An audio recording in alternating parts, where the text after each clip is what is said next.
Well, hello and welcome to Tolt Studio. I'm Kimberly Agbayani, the operations manager for Tolt Yarn and Wool. Tolt Studio is our new education space, a space where we can connect with you every month with special guests, teachers, designers, creators, and community voices to further the enrichment of your craft and yourself.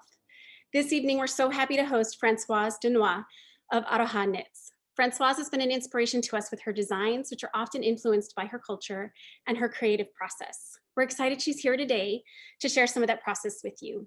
I'll hand it over to you, Francoise.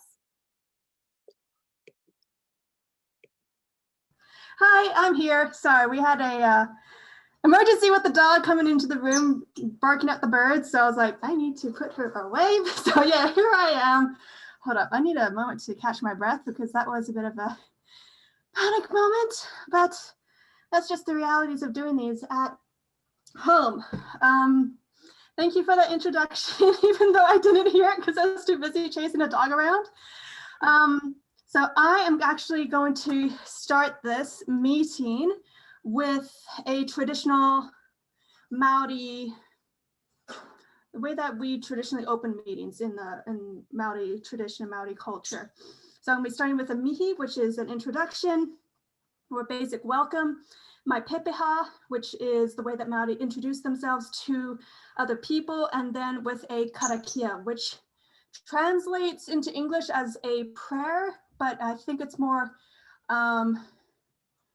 better to be like translated as an incantation or a recitation, just a way to open up meetings. My Maori culture is very important to me, so I do try to run my meetings or any workshops that I do in that tradition as well. So I'm going to switch over to my screens that I have, my presentation that I prepared. My brain is not here, sorry about that. And get that ready. And I will be translating everything into English, so don't worry about that. So yes, welcome to tonight's workshop. Really happy to be here. Thank you all for being here. So starting with the mihi. Kia ora koto katoa nā mai harame ki te hui, nā mihi nui ki te tangata whenua o tēnei whenua, tēnā koto. My name is Francoise, aka Frenchie. So I just said a basic hello to you all. Thank you all. Welcome to this tonight's meeting. And I also gave a thank you to the people of this land. As an Indigenous person, I do think it's really important to acknowledge the Indigenous people of the land that I am on. Even though I'm Indigenous, I'm not Indigenous to the United States. So I just wanted to give an acknowledgement to that as well. Also, some more acknowledgements. I'd like to first acknowledge everybody who was involved in bringing this workshop to you. First, I want to give a thanks to the Tolt Yarn and Wool team for hosting and putting this all together and sharing a platform with me and the other teachers, since this is a series. And lastly, I would like to acknowledge the Tapilam Kwahiltakam Nation, whose ancestral members are the original inhabitants of the San Antonio missions, who continue to survive and maintain their cultural traditions to this day. Tēnā koto katoa. So my pepeha. Ko hikurangi te maunga, ko waipu te awa, ko Ngāti Porou te iwi, ko Olivia Danoy toku mātua no wiwi ia, ko Athena Riri toku whaia, I whanua hoi te whenua moe moea, ko Francoise toku ingoa tihe moriora. So like I mentioned in the beginning, this is a pepeha, the way that Maori introduce themselves to other people. So I am Maori, but all Maori people come, we basically aren't, just like with the Native American tribes in the US, Native Americans have their own affiliations to different tribes, and it's the same with the Maori as well. So my tribal affiliation is to Ngāti Porou on the East Coast. Hikurangi is my mountain, Waipu is the river. And then also just talking about my family affiliations, my father's Olivia Danoy, he is French, and my mother is Athena Riri, and it's from, my Maori heritage comes from her side. And then I was born in Australia. And my name is Francoise, and then Tihe Moriora is just a basic greeting.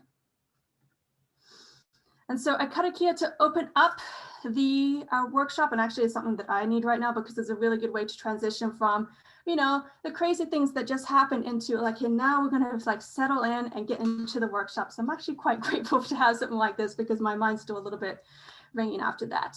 So feel free to close your eyes if you want to, or you can follow along with the English translation on the side. Like I said, this karakia is not like, it's not affiliated with any religion or anything like that. It's more of a cultural thing, a good way to open up meetings.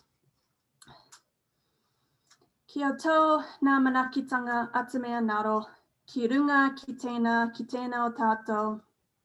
Kia mahia te hua, mā kihikihi, kia toi te kupu, toi te mana, toi te aroha, toi te reo Maori, kia tūturu ka whakamaua, kia tina, hui e, tai ki e. Alrighty, and so now actually like switching over to a more Western introduction. So my name is Francoise. I am a knitwear designer and design coach for about 6 years now under the brand name Aroha Knits. I design patterns and also teach and mentor aspiring and beginner designers.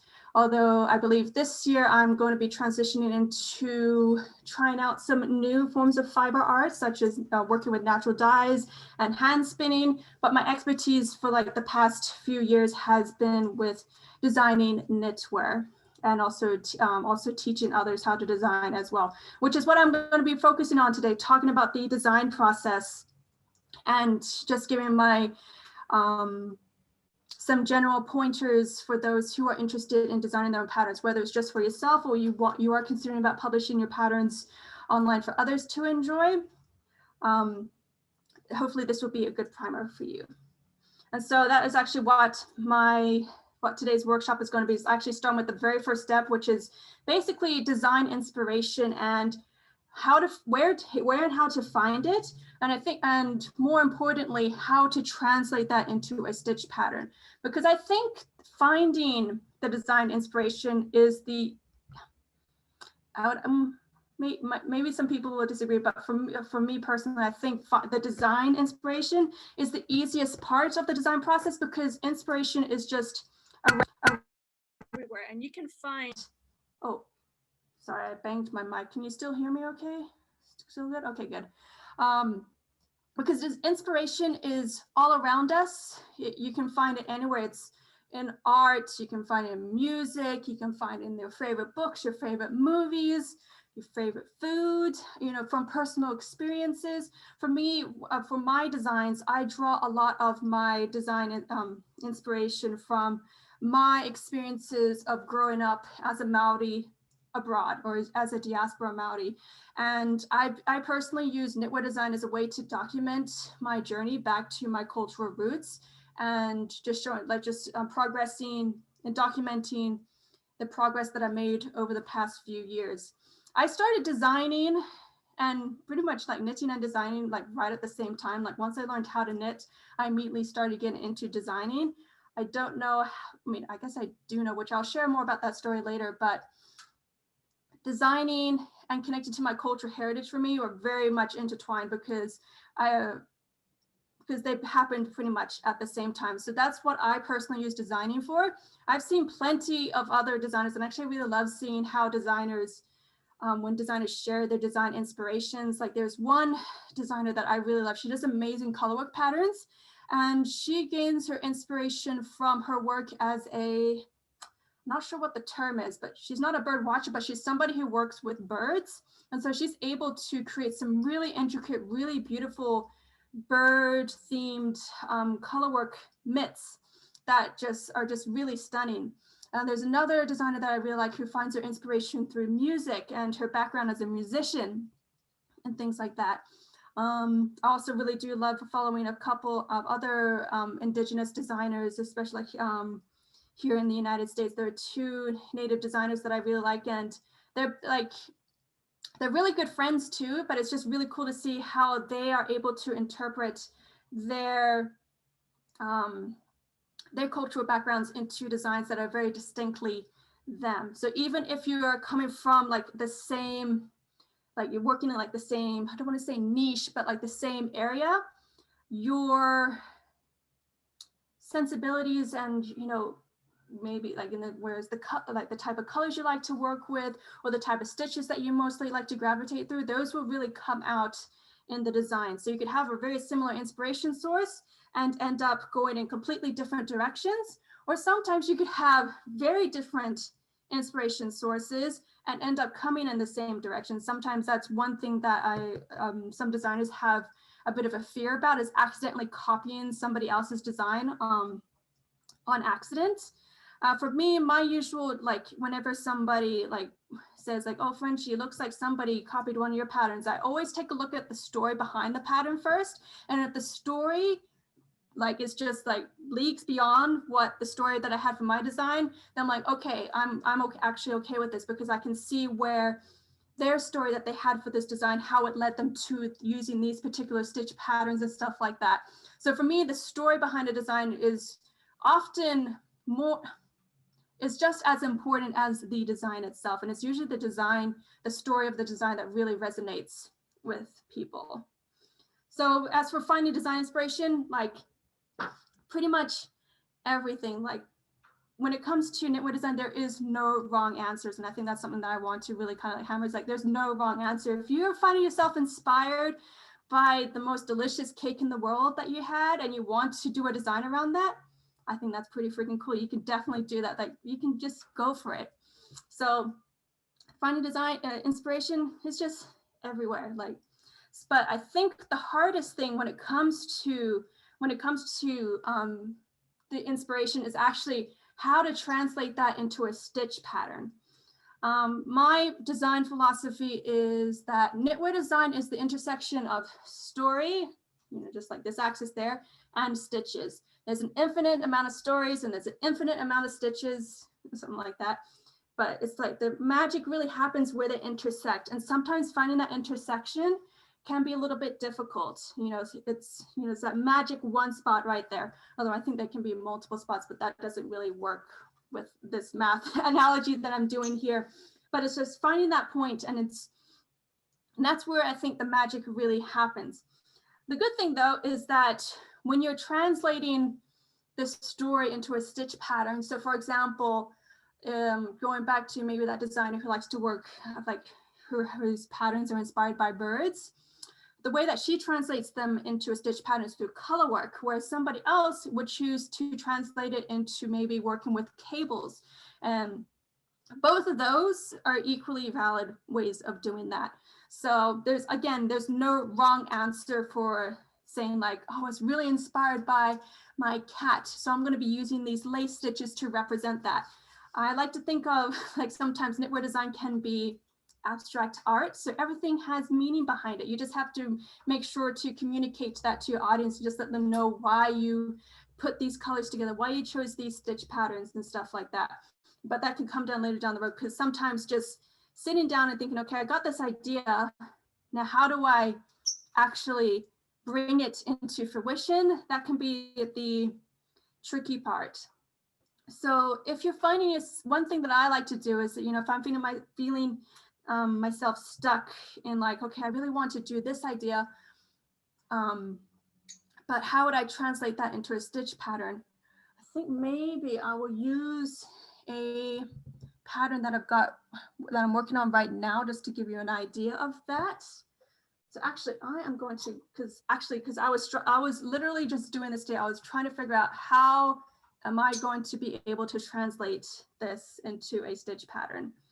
So I'm going to switch over to my other mic here. Yeah, so you might have to excuse this messy desk, I'm sorry.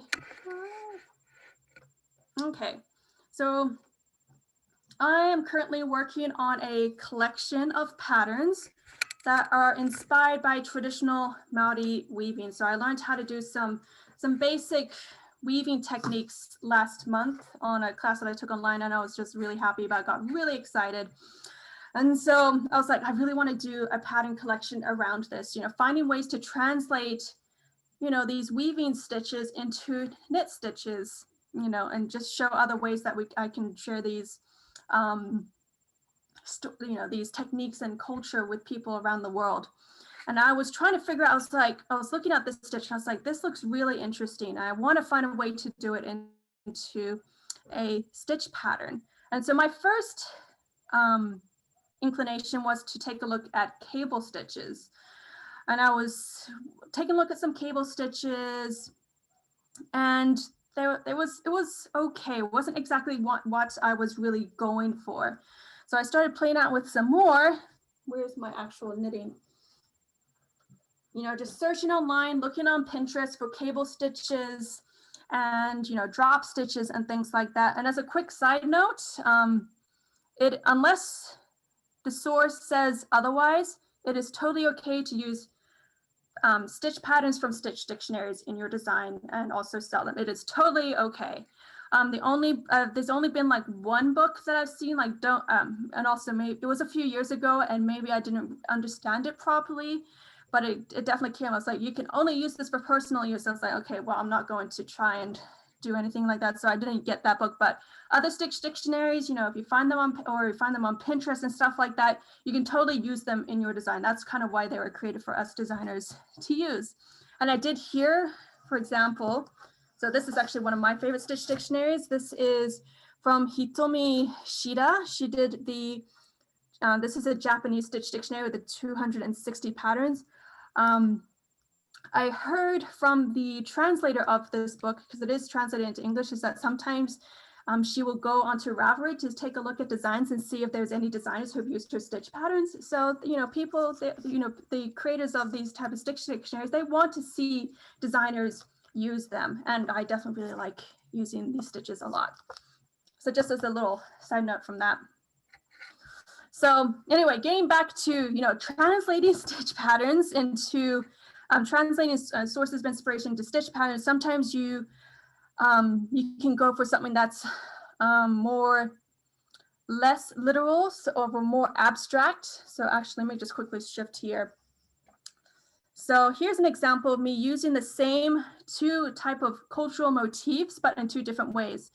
In weaving, traditional Maori weaving, as you see here, you know, these are very geometric shapes, making it really easy to translate into knit stitches. So this particular knit stitch is the kumara motif, the sweet potato leaf, which pretty much looks like this, you know, the type of jagged stitches. So one way to do it is through color work. And then later on, I took that same kumara motif of the staggered stitches, but this time used it in twisted rib form. So even though then it's not color work, it's still the same motif because it's still expressing that same idea. It's just showing up in a different way. So the same cultural motif, but just showing in different ways for that.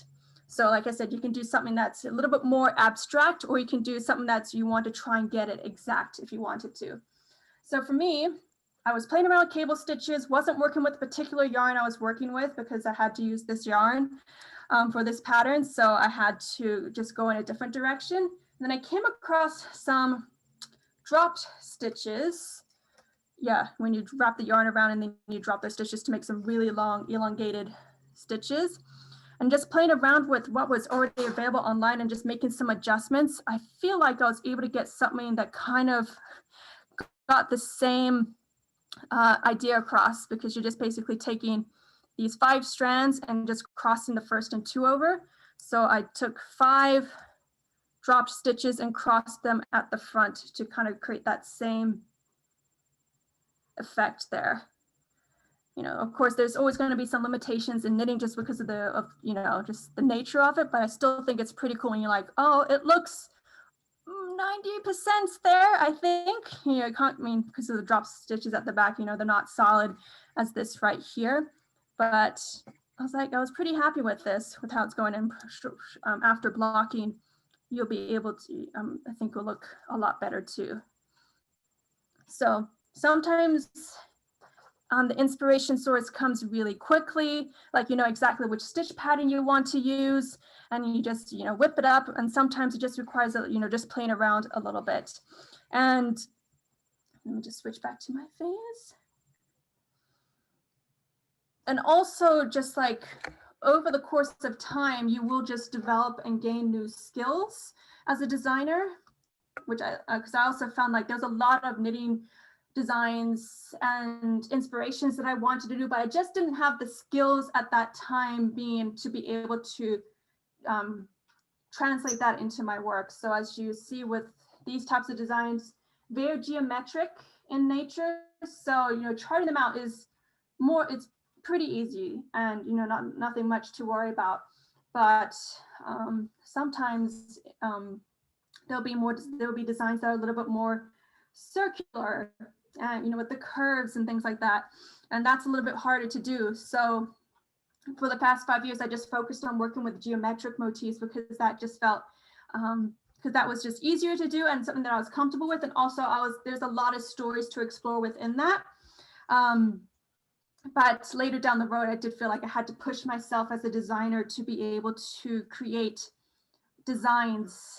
Had to push myself as a designer and what I could do with stitches in order to be able to tell different types of stories. So, for example, last year I was able to, and I'll show you the process of doing how I did this on my iPad in just a moment. But just being able to do circular and more curved motifs was, being able to learn how to chart things like that it felt like it opened up a lot of doors. So sometimes when you feel like, the design isn't just coming through, sometimes you might just have to put it down and come back to it a while later, or maybe just have to learn some new techniques for that. And which is always a really exciting thing, just learning, whether it's like learning how to do a type of stitch technique, like maybe learn how to do color work, or it's learning how to do a type of construction. Those are just all learning experiences when it comes to designing. But it's okay also to start really simple. If you just want to start with a very simple cowl, there's so much that you could do with that as well. Like, for example, this pattern is just a simple tube cowl, and it's one of my favorite designs because of the story behind it. And also I think just from my experiences as a designer, people like simple patterns. Sometimes the more complex ones it might be a little bit too intimidating for them, but simple patterns like this, like color work in the round, no shaping. It's like, and I feel like anybody starting out can definitely design a cowl and just start with there, because I like to think of the basic shapes as like the canvas, and then me just painting the stitches onto it so I can tell my story. So that's also kind of like my approach to designing. So I'm gonna just switch back to my screen here.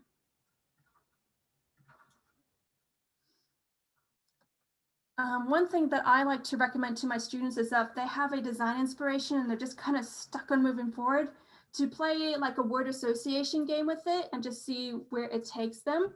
And that usually can help them determine what to kind of search for on Pinterest. So for example, if I am wanting to design something inspired by nature, or for example, like let's say for mountains. And so I, looking at a picture of mountains, I just start writing down all the words that are just coming to mind. And then I'll just go into Pinterest to, with these keywords. So maybe I want something, maybe with some lace, pointy lace. So I'll look up pointy lace on Pinterest and just see what kind of stitch patterns come up. I guess for mountains, that might not be the best example because I already knew for that one, I would know exactly what I wanted for that to represent, but something that's a little bit more abstract and a little bit more specific. That's when I start playing those word association games and then just going on to Pinterest to see what pops up in terms of stitch patterns, in terms of colors, maybe even just terms of mood. And then from there, it's just a matter of just taking a look at what's available and taking note of what's really inspiring, like what's really popping out, what's really calling to me. Because sometimes I will have a stitch pattern, an idea, and I'm like, I know exactly what stitch pattern to use for that. Other times it's just like, I think I need to do some research to find something that really fits that specific thing. So it's just going through my stitch dictionaries, going on to Pinterest. I usually do try to avoid going on to Ravelry looking at other people's designs because I do still want to respect other designers in terms of like, even though I do believe, the story is different, then that makes the designs a lot different. Not every designer feels that way.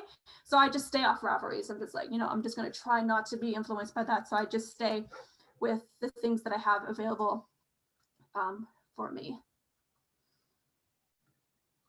Okay, so once you do have the stitch pattern, then just comes the process of just thinking about how you want to work it into design.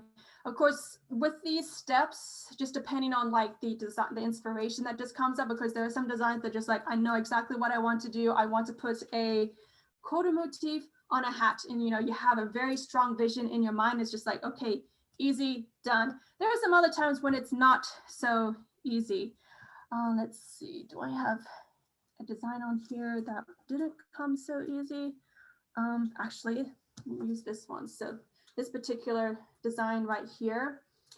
So this is the Hokkaido Cow, and I wanted to create a design that was inspired by a song that my mentor that I met in Japan. It was a song that he and his brother wrote that we got to perform at Waitangi Day at the New Zealand Embassy last year. And it was really impactful for me because it was the first song that I ever really learned in Te Reo Maori. It was the first time I performed anything in Te Reo Maori and things like that. And also it was just a really beautiful song. And so there were some lyrics in the song talking about the kumara vine. So again, talking, that particular motif, people being interwoven together. So I already had like these lines of the song already there for me. And I just wanted to find a way to translate that into a stitch pattern. So I had those two parts. So I knew with the kumara vine, I did want to have that those jagged lines, and then weaving the people together. That one took me a little bit longer to figure out what I wanted to do, but I ended up on deciding on using cables because of the way that they intertwine together. And so it's just a matter of then just looking up cable patterns and really looking at Russian or Japanese stitch patterns, because those I feel like Japanese and Russian stitch patterns, they can be a little bit more pictorial. There's just really, really interesting effects that they can do with their knitting. So that's also the direction that I went to, just looking around and seeing what I felt like could really capture the essence of the song. And also it helped that I would show my mentor these stitch patterns and we'll talk about them together. And he said, like, no, that one doesn't really match my song. No, that one. Then when we came across this one, it was just like, yes, that's a perfect one. So we got the cables intertwining and then the kumara vine right there. So sometimes it does take a little bit of time and just thinking about like, how do I translate something so abstract of, weaving people together and things like that. How do you translate that into a stitch pattern and then placing it into a design? That was also something else that I was trying to figure out. Like, do I want to do this on a hat? Do I want to do this on a shawl? Do I want to do this on a yoke? And how do I want to place things around? But usually once you find the stitch pattern, I feel like everything usually falls into place. They just kind of go into their line up pretty easily. But I do, for something like that, for determining how I place my stitches, my desk is a mess. Doing some simple sketches really helps a lot. So let me see if I can get my iPad here. So I can show you this and move everything off my desk.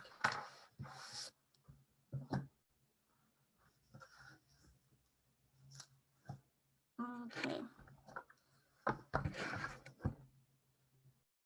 So unfortunately, you're going to have to take a look through my camera screen and not on my actual knitting here. So let me see.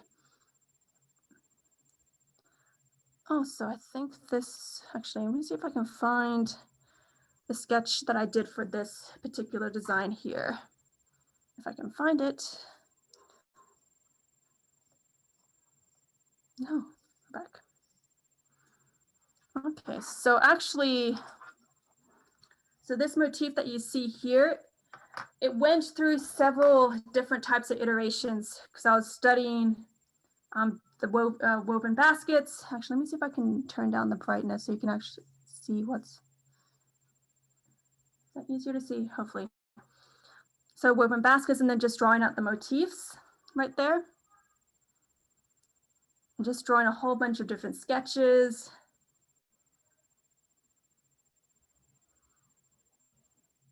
doing more sketches, you know, it's trying to create some sort of maybe repeating color work motif here. So sometimes even with like, even though charting color work motifs is really easy, determining what kind of color, what kind of motifs you want to do, that's where the challenge can come in sometimes. And then just getting a little bit more, just drawing out more ideas, playing around with colors as well. I started getting a little bit closer to the idea that you can see here. And then finally getting to this final result. This motif right there is what I ended up creating. And here's what there's its version and the stitch version. So I felt really happy that I was able to like, looks pretty close. And then also there, and here we go. So placing it within the sketch, just kind of like having a vision of where I want it to go. So this is the tubular version. So here's the cow version. So put like 3 repeats in there, 3 repeats here, the little blue at the top, and the ribbing and stuff like that. But this, the creation, actually the design process, I think this took about a week because it was just me just sitting down, sketching out ideas, just really finding that stitch pattern that I was happy with. And once I had the stitch pattern, it was pretty easy to figure out like, okay, I know what I want to do with it. So I created a regular cowl version, a tubular cowl version, and then later I ended up creating a yoke version. So once you have the stitch patterns, like you also can use it multiple times so that you don't, once you use it, it doesn't mean you can't use it again. And I did end up creating so I ended up using a DK weight yarn for this, for a pullover, using that same motif. And, you know, just kind of using the same story again there. So that's why I usually think that, you know, once you have the idea of what stitch you want to use and how it relates to your story, working it into the pattern, like how you want to lay it all out, it just really comes all together. Let me see what else. Oh yeah, and here's that stitch pattern for that other cow that I saw. So I found this on Pinterest and I was like, this is the perfect stitch. And then just laying it out was just really easy. And also, like, you might notice that I'm not the best sketcher. And so that means, you know, because usually people say, oh, I can't sketch or anything like that. You don't have to. If you can do simple shapes, just do scribbles for cables and then just like scratches for the lines just to show where the textures are. That usually can just give you a good idea of where you want the stitches to be and how it all comes together. And usually my lace stitches are just like a bunch of circles and stuff like that. Let me see. Where did I put that cowl pattern, the hat pattern I did?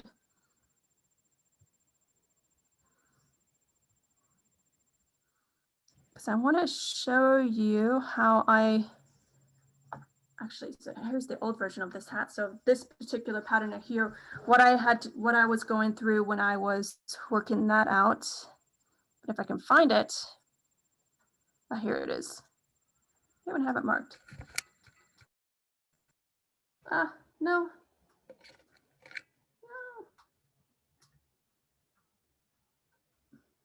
What happened?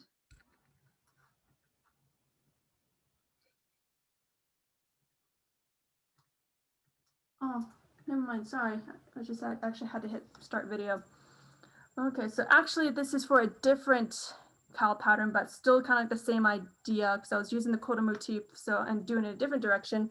But again, same idea for learning how to do the curves and stuff like that. So let me just play this really quickly. Video.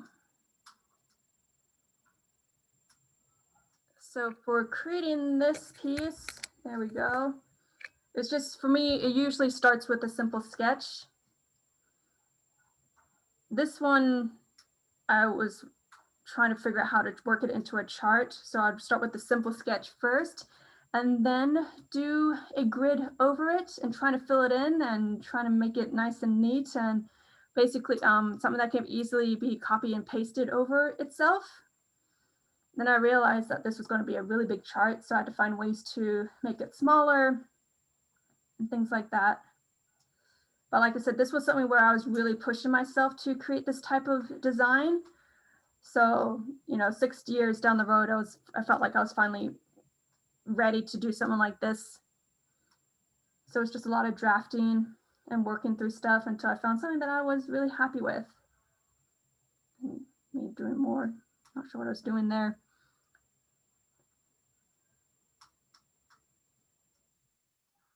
More drawing until I get to the result that I'm happiest with. I think I was trying to make this easy for me to see as well when I was going to export it to my, actually, let me see if I can grab a photo of what the actual finished object looks like since I don't have it on me anymore. So here's the final piece. So this was so this motif right there was a motif that I used for, that's too dark, for this motif here. So hopefully you can see something like that. And again, like, you know, simple design, it's just a cow pattern with color work, but, you know, just pushing yourself creatively to really try and get the curves in there, trying something else with the color work stitches. Okay. Okay, so I'm gonna, so let's see, we're at the 37 mark, so I'm gonna start wrapping up a little bit, but I just want to do like a quick recap of what I talked about when it comes to, you know, basically starting with a design. Like I said, I usually think that finding design inspiration is the easiest part. It's about translating that into a stitch pattern. And there really is no wrong answer into how you want to tell that story in your knitting stitches. Like I said, you can have two people look at the same story and interpret that in many different ways, whether it's the type of stitch pattern that you use, the type of yarn that you use. For me, I prefer to tell my stories through the stitch patterns that I use, but people, they tell it through the construction of the design, the colors that they use. I mean, there's just so many ways for you to do it. So if you're finding yourself thinking like, oh, this is either too simple, or this just feels like it's not creative enough, or it's just too weird and out of the box, it's not. Like it's just like, you know, maybe you haven't seen it before, but that's totally okay. Like, I think there's like space and room for everybody to tell their stories, as well as like the idea that creativity has to look a certain way kind of just like defeats the purpose of creativity, because creativity, I feel like, doesn't have a definition. So when we try to define it by making it feel like a different way, then it's just like, that's not the point of it. So it's just taking the time to really think about how you want to tell your story and finding that perfect stitch pattern. And you may find yourself like, when I was trying to figure out how to do that weaving stitch, like I would start with one idea, scrap it, go to something else, scrap it. Like before I got to this final version that I was happy with, even though it looks like a mess in my hands. And I think I went through like 3 different versions before until I got onto this, and I felt like, yes, this is it. This is something that I'm really happy with. That's also really totally normal as well. All right, that is it for me talking there. So ready to answer any questions, as well as any questions you might have as follow-up to what I just talked about. So while people take a second to be able to type their questions for you, I wanted to ask you, what app or program did you use to put the grid over your sketch like that? Oh, so this app right here that I used on my iPad is called Procreate. And there's some cool little features on it that allows you to overlay a grid on it. I'm not sure if you can see it right there. But you can totally use like pen and paper, like, you know, regular charting paper, or even using something like a spreadsheet like Excel. You can change the cells of the size of the cells on that to make it squares if you wanted to. I just really like using that on my iPad because I can actually draw over it. So Yeah, that's really things a lot easier, and yeah, it's pretty nifty. But if you like using pen and paper, that's totally fine too. It's about also finding the tools that help you with your creative process as well. What computer program answered that? Someone Perfect. Yes. And Maggie Downing, she says, thank you for sharing some of your culture with us. I really enjoy your creative designs. Thank you. You're welcome, Maggie. So I have a question also, what with clearly a lot of great care goes into how you plan, and the story is so important to you. What design do you feel, or maybe group of designs do you feel like kind of the most proud of, that like really came through like what you were trying to do? There's a lot of designs that I'm proud of. I mean, maybe it's a little cliche to say that I love them. Okay, the ones that I like the most are the ones where I felt like I had a really strong story behind it. and also one that people also resonated with. Let's see, this, I mean, I think this is one of my favorite designs just because I think it's just a combination of the colors, also the motif, and you know, the fact that I was able to use it a few times. I really liked that. I don't have it on me. Let me see if I got a photo of it. It's the Hokkaido Cow. Let me see if I can grab it. Where are you? This one right here.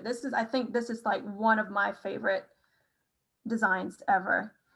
This uses from a Japanese stitch dictionary. So this is an example of me kind of using abstract stitches to represent an idea. So let me see, do I have it? Okay, so, here we go. So that particular cow is called the Hokkaido cow. And Hokkaido in Te Reo Maori means it's a traditional way of wood carvings and things like that. It's very detailed, very textured, tells a lot of story. And I wanted to share that, but I was like, I don't know how to do that in a stitch pattern or anything like that until I found this in a stitch dictionary. Actually, I'll just show you the stitch that I used for this. That I felt like that kind of represented that same textural element into that. So this is the stitch that I used for that. And then trying to figure out how to work into a stitch into like the shape was the challenge. But once it came all together, it was just really nice. And again, I used it multiple times because I just loved it so much. Pat is called the Hokkaido cow. So I can write that in the chat there. Rachel asked, could you share the name of the designers you mentioned, the bird-inspired maybe ornithologist and the two Native American designers? So the two Native American designers are Native Knits. Let me just double check. Native Knits, that is Jennifer Berg, and then her friend,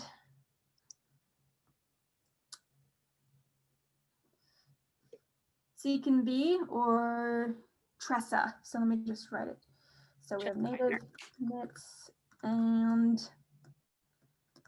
can be, and like I said, these two, they're both friends, and they did release a pattern collection together. So you get a good idea of how, you know, people with very similar backgrounds, the way that they interpret their culture in two very different ways. And then the bird one, where is she? There, Erica Herser. So I'm gonna write her Instagram handle. Like oh my gosh, I love her. Let me just show you an example of like some of her stuff. Like, look at that. I'm just like, I could never do something like this. And that's okay, because, you know, I got my way of doing things, but like, wow, like her stuff is so good. I just want to live in her color work forever. But yeah, amazing. Yeah, and I believe that she said she was inspired, like she was a painter, so she liked to paint birds, and it just like transferred over into her knitting, and it's just like, wow, it's the most amazing thing I've ever seen. And then there's another designer that I mentioned about the musician. Her name is Baroque Pearls.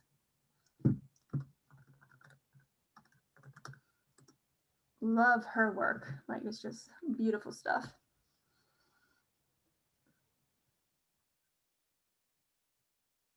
I love Jennifer Berg and Tressa. Yes, I love them too, but excited to check out the other two designers. Yeah, lovely work. I love that work so much.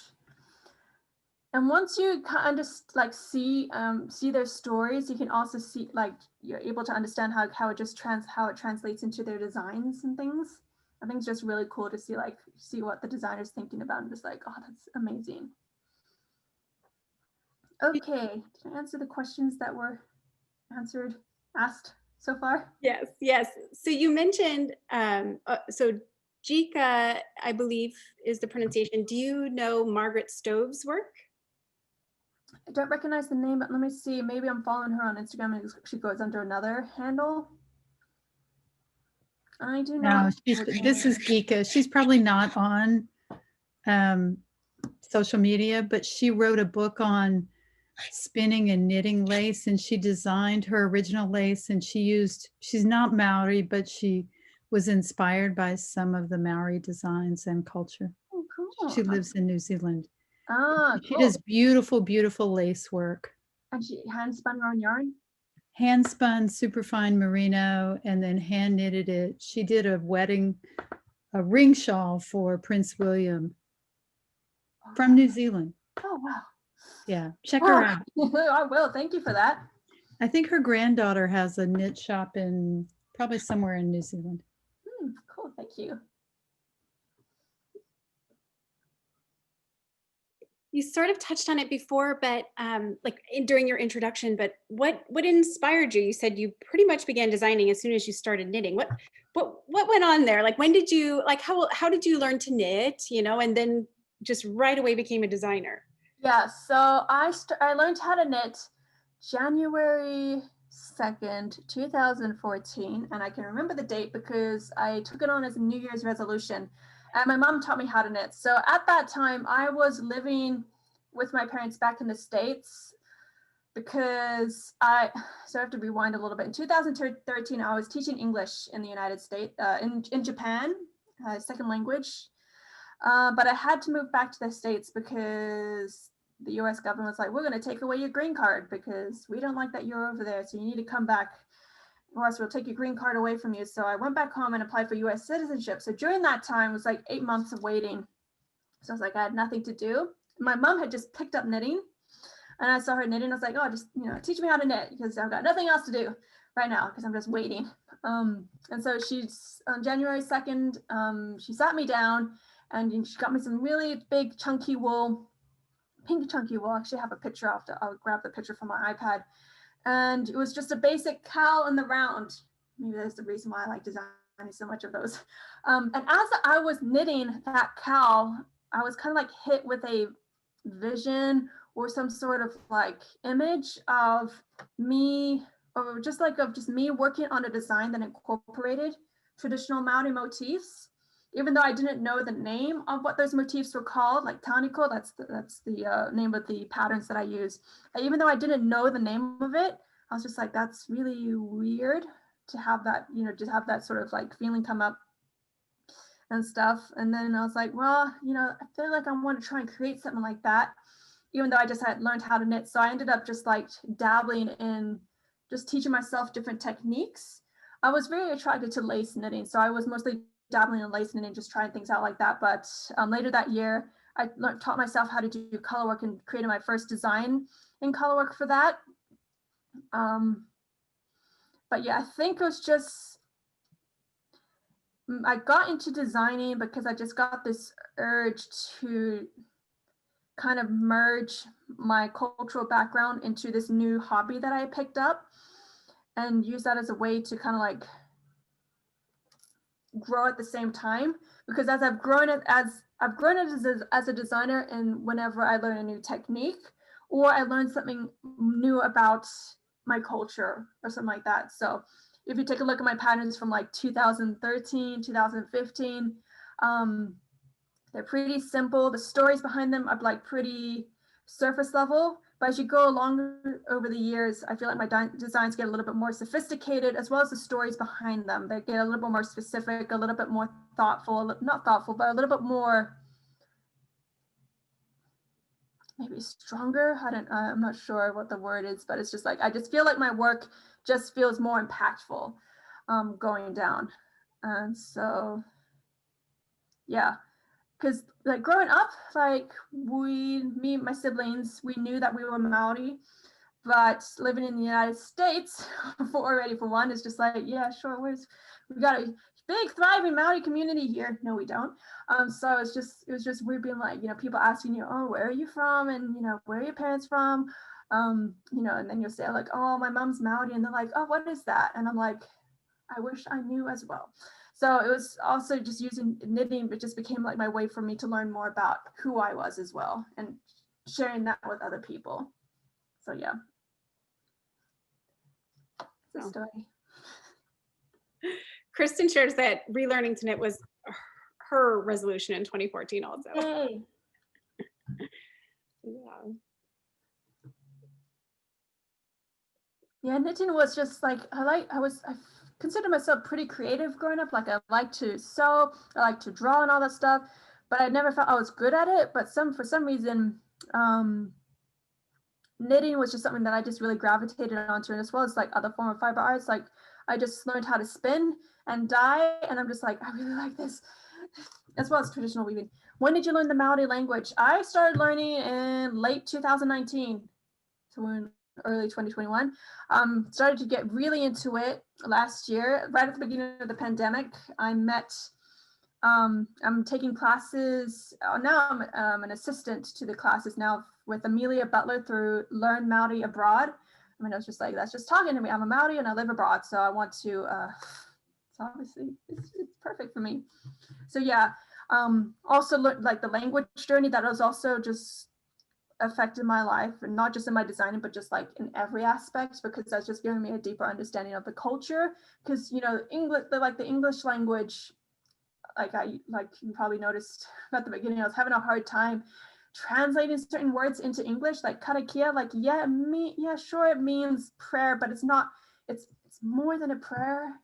The way that we associate prayer in English is not the same association in Te Reo Māori. So it's just like things like that. So being able to learn the language has also just really helped me with my understanding of the culture. Sounds like you learn really quickly.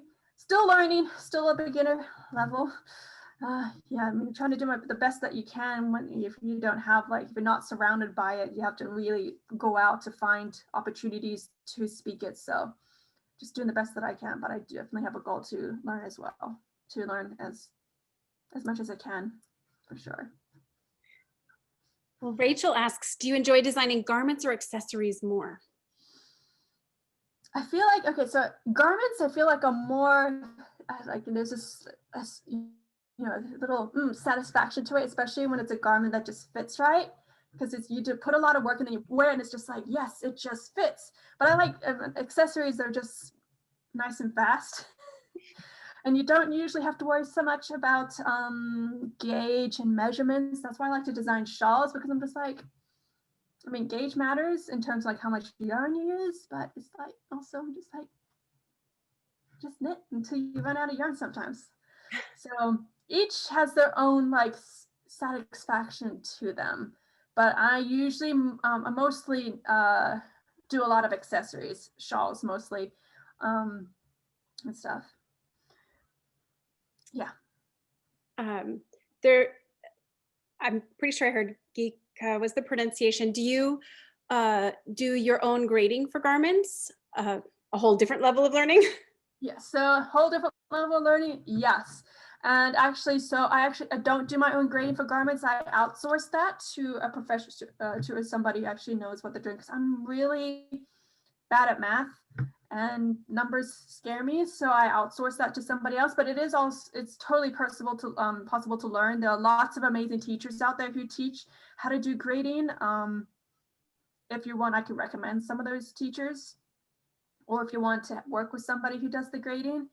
For something like this, doing it yourself or outsourcing, there are definitely pros and cons. The reason why I outsource them is just to help save my time and energy. But sometimes people want to do it themselves to help them save money, and maybe they also enjoy it. So, but for grading, I have somebody else do that. Ethelyn asks, do you have a favorite yarn or fiber, one that you feel really shows your work off the way you want it to? Good question.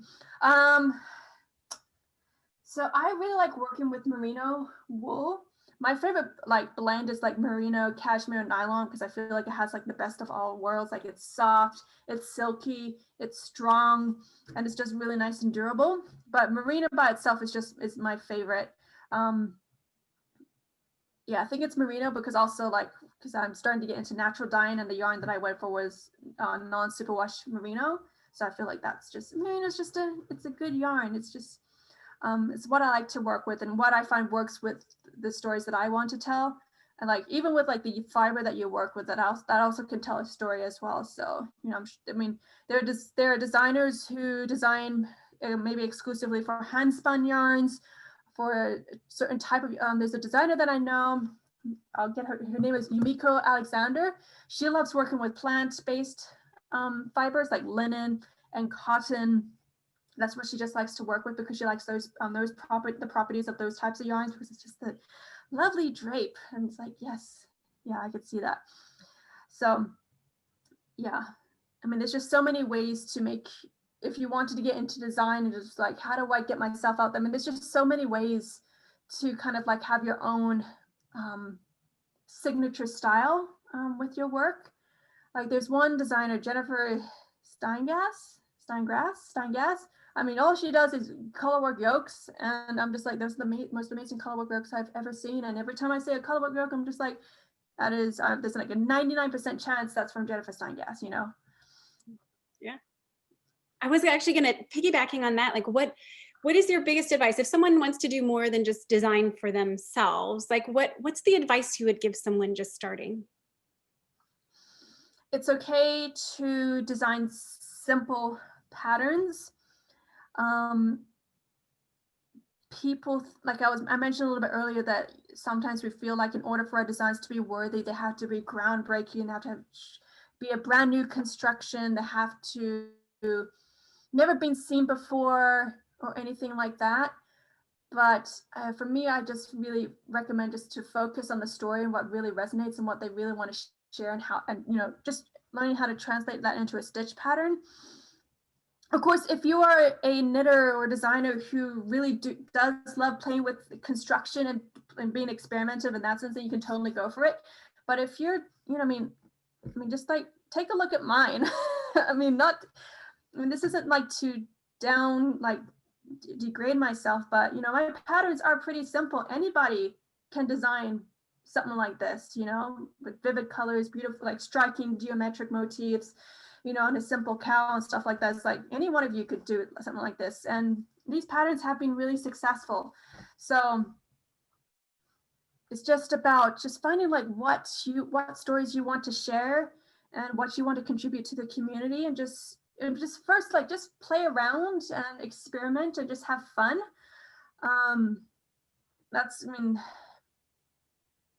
Then later on, you just naturally start developing your own style. So when you're just first starting out, just have fun with it and just play around. If you want to play around with different stitch patterns and stuff, and if you want to go from brioche to lace to cables to color work, and you just want to try it on, that you can totally do that, because you'll as time goes on, you'll start to kind of finding a pattern of what kind of designs and what you really like to work with and what you really want to focus on. So just to have fun with it, just experiment. It's okay to do something simple. Creativity doesn't have a certain form. There's so many ways to be creative. I know we have 1 minute left, but actually I do want to quickly touch on this. There's so many ways, there's so many types of designers in the community. We usually think of the most creative ones, like the people like Stephen West and things like Bristol Ivy, who are able to create really like either interesting construction or just like really colorful designs and things like that. But there are other types of designers who create very simple patterns, but the strength of their patterns either comes in the pattern writing. Like pattern writing is definitely a skill that's just like, I want to say it's undervalued, but I think it's like that can definitely be a place for people's creativity to really show and express themselves. I have students who really focus on creating designs that are more educational, really helping people get more comfortable with learning new techniques. And then we do have some of my other students who do really like to play with construction and creating something that's never been seen before and stuff like that.